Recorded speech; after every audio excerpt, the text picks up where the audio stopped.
చాలా మంచి quality problems discuss చేస్తాను. జనరల్గా మీకు టెక్స్ట్ బుక్లో దొరకనటువంటి కాన్సెప్ట్స్ని మెథడ్స్ని డిస్కస్ చేస్తాను. చక్రవడ్డీ, కాంపౌండ్ ఇంట్రెస్ట్ చక్కగా మీకు తెలుగు అండ్ ఇంగ్లీష్లో ఎక్స్ప్లెయిన్ చేస్తాను సార్. కాంపౌండ్ ఇంట్రెస్ట్ కొంచెము లెవెల్ ఆఫ్ కంటెంట్ అడ్వాన్స్డ్ లెవెల్లో ఉంటుంది. మీకు బేసిక్స్ కనుక వచ్చినట్టు అవుతే చాలా ఫాస్ట్గా ఈ ప్రాబ్లమ్స్ని మీరు సాల్వ్ చేయగలుగుతారు. చక్రవడ్డీ సార్, అసలు చక్రవడ్డీ అంటే ఏంటి సార్?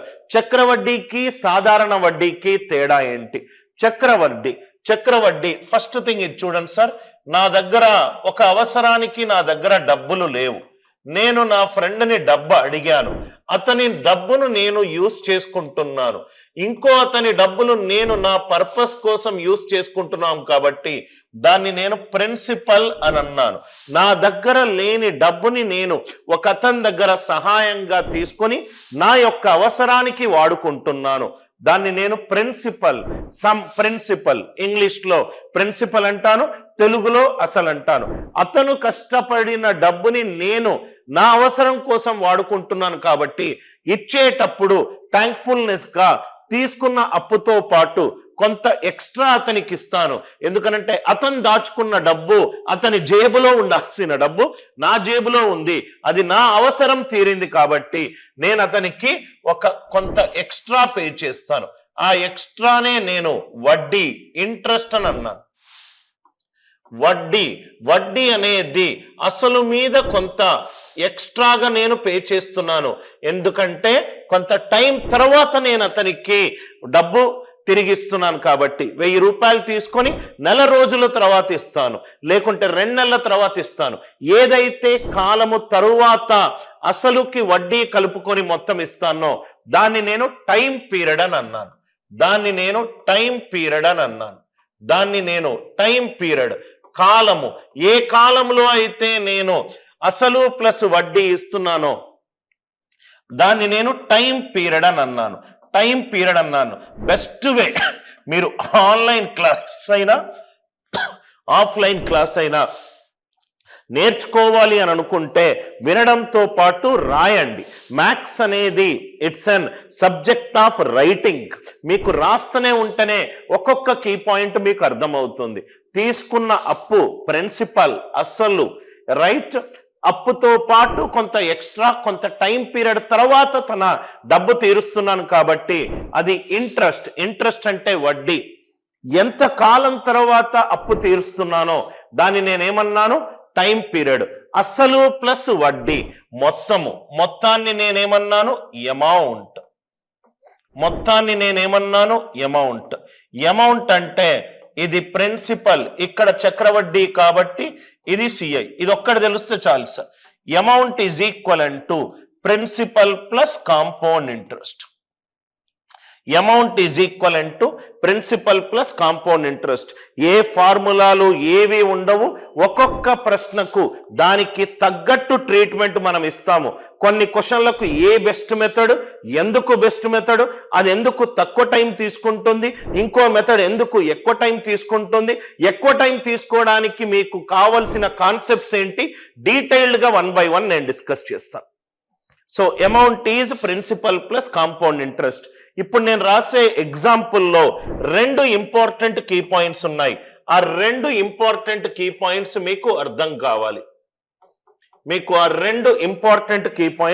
కావాలి. సపోజ్ గా ఇది నేను ఒక స్టోరీ లాగా చెప్తాను. నేను నా ఫ్రెండ్ దొరస్వామి ఉన్నారు. నాకు ఒక 100 రూపాయలు అవసరమైంది. నేను నా ఫ్రెండ్ అయిన దొరస్వామి దగ్గర 100 రూపాయలు అప్పు తీసుకున్నాను. అప్పు తీసుకున్న దాన్ని ప్రిన్సిపల్ అంటాను కాబట్టి దాని ఫస్ట్ లెటర్ పి. కొంతకాలం తర్వాత నేను దొరస్వామితో ఏమన్నాను? నేను ఇప్పుడు కష్టాల్లో ఉన్నాను, ఇప్పుడు నేను నీకు 100 రూపాయలు ఇవ్వలేను, సంవత్సరం తరువాత 10% ఇస్తాను. సంవత్సరం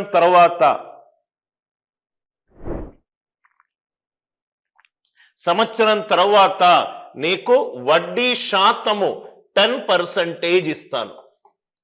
చాలా ఇంపార్టెంట్ పాయింట్ సార్. వడ్డీ శాతము అసలు మీద ఎంత ఎక్స్ట్రా పే చేస్తున్నాను దాన్ని నేను వడ్డీ శాతము అని అంటాం. It is interest on principal. ఒక శాతాన్ని నేను లవము బై హారముగా రాసుకోవచ్చు. సో కాబట్టి R percentage is interest upon principal. R percentage is interest upon person. నేను చాలాసార్లు మీకు క్లాస్లో చెప్పాను ఈ పాయింట్, ఎస్పెషల్లీ నా ఎన్రోల్డ్ స్టూడెంట్స్ కి మళ్ళీ ఇక్కడ చెప్తున్నాను సార్.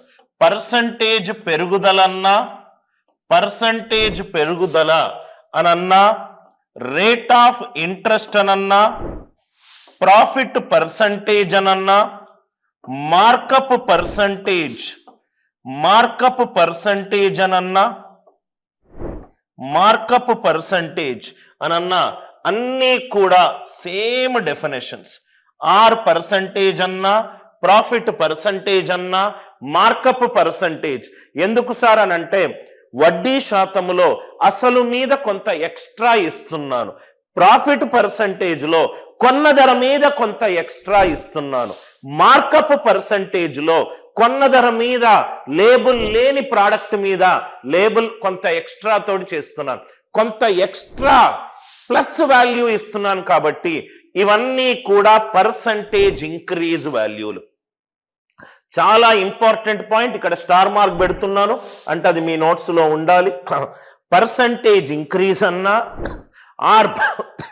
ఆర్ వడ్డీ శాతమన్నా, లాభ శాతమన్నా, మార్కప్ పర్సంటేజ్ అన్నా అన్ని ఇనీషియల్ వాల్యూ మీద పెరుగుతుంది. అదే నేను ఇంకో పాయింట్ కూడా రాస్తాను.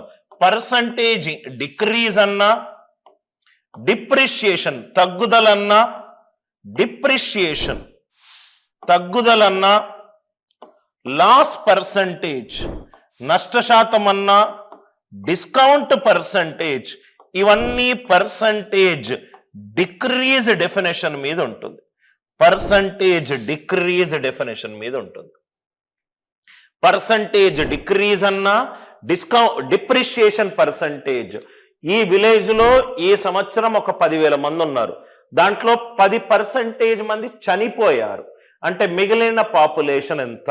తగ్గుదల అసలు మీద ఎంత తగ్గింది, రైట్? డిస్కౌంట్ పర్సంటేజ్, ఒక ప్రోడక్ట్ మీద 10 రూపాయలు ఉంది, నా ఫ్రెండ్ వచ్చి నేను నీకు 10% డిస్కౌంట్ ఇస్తా అన్నాడు, అంటే 10 రూపాయల్లో రూపాయి తగ్గించి ఇస్తా అన్నాడు. లాస్ పర్సంటేజ్, కొన్న ధర 100 రూపాయలు, అమ్మిన ధర 80 రూపాయలు, 100 మీద 20 తగ్గించాను. ఏదైతే తగ్గిస్తానో అది పర్సంటేజ్ డిక్రీజ్. ఈ ఫండమెంటల్ అర్థమవుతే మీరు సిఐని ఎలా చూస్తున్నారో ఎస్ఐని అలానే చూస్తారు, రైట్? లాభశాతము, డిస్కౌంట్ రిలేటెడ్ రాయితీకి సంబంధించిన ప్రాబ్లమ్స్ కూడా చాలా ఈజీగా సాల్వ్ చేస్తారు. Percentage increase, percentage decrease. ఈ నేను ఏదైతే ఎల్లో కలర్ లో రాస్తున్నానో ఆ ఎగ్జాంపుల్ మీకు చాలా నీట్గా అర్థం కావాలి, ఎందుకంటే దాంట్లోనే 3-4 ఇంపార్టెంట్ కీ పాయింట్స్ ఉన్నాయి. అది మీకు అర్థమవుతే ప్రాబ్లమ్స్ ని ఫార్ములా లేకుండా చేయగలుగుతారు. ఎగ్జాంపుల్ చూడండి, నేను నా ఫ్రెండ్ అయిన దొరస్వామి దగ్గర 100 రూపాయలు అప్పు తీసుకున్నాను. దొరస్వామి కష్టపడిన డబ్బుల్ని నేను తీసుకున్నాను కాబట్టి కొంతకాలం తర్వాత, సంవత్సరం అనుకుందాం, సంవత్సరం తర్వాత 10%, ఎప్పుడైతే నేను ఈ 10% రాశానో R percentage rate of interest అంటే 100 మీద 10 పెంచాను, 100 మీద 10 పెంచాను, ఆర్ 10% ఆఫ్ 100. ఇక్కడ ఒక పాయింట్ రాసుకోండి సార్, అసలు మీద నేను వడ్డీ శాతాన్ని కనుక పెడితే ఆర్ పర్సంటేజ్ అంటే ఏంటి sir? Interest on principal. PP connect అవుతుంది. నాకు వడ్డీ రూపాయలలో కావాలి అని అంటే, నాకు వడ్డీ రూపాయలలో కావాలి అని అంటే అసలు మీద వడ్డీ శాతం పెడితే చాలు, అసలు మీద వడ్డీ శాతము పెడితే చాలు, అసలు మీద వడ్డీ శాతం పెడితే చాలు. ఇది ఫస్ట్ పాయింట్. అప్పుడప్పుడు మనకు వడ్డీ రూపాయలలో అడగొచ్చు, వడ్డీ శాతం రూపంలో కూడా అడగొచ్చు, ఎటు రకంగా అయినా క్వశ్చన్ అడగొచ్చు. నౌ 100 మీద 10% పెరిగింది అంటే 110 అయింది. జనవరి 1వ తారీఖు 2023 100 రూపాయలు అప్పు తీసుకున్నాను. 1 జనవరి 2024 కలిశాను, రూపాయలతో పాటు 10 రూపాయలు ఎక్స్ట్రా ఇచ్చాను. నౌ ఇది అమౌంట్ ఆఫ్టర్ ఫస్ట్ ఇయర్.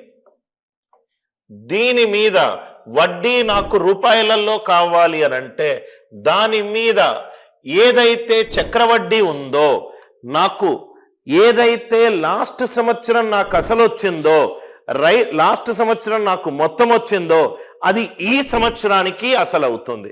మళ్ళీ చెప్తున్నాను సార్, నాకు లాస్ట్ సంవత్సరం ఏదైతే ఫైనల్ వాల్యూ వచ్చిందో అది ఈ సంవత్సరం ఇనీషియల్ వాల్యూ అవుతుంది. సాధారణ వడ్డీలో ఇనీషియల్ వాల్యూ ఏ సంవత్సరమైనా సేమ్ ఉంటుంది, కానీ చక్రవడ్డీలో గత సంవత్సరం నాకు ఫైనల్ ఏ వాల్యూ వచ్చిందో అది నెక్స్ట్ సంవత్సరానికి ఇనీషియల్ అవుతుంది. నెక్స్ట్ సంవత్సరం ఫైనల్ వాల్యూ ఏదైతే వచ్చిందో అది నెక్స్ట్ సంవత్సరానికి బిగినింగ్ అవుతుంది. లాస్ట్ ఇయర్ ఫైనట్ ఈ ఇయర్ కి రైట్ ఇన్పుట్ అవుతుంది. ఫైనల్ వాల్యూ ఇయర్ ఇన్పుట్ అవుతుంది. లాస్ట్ ఇయర్ నాకు 110 వచ్చింది, ఈ రెండో సంవత్సరంలో 110 మీద 10% చేస్తున్నాను. 110 మీద 10% అంటే ఇది 11.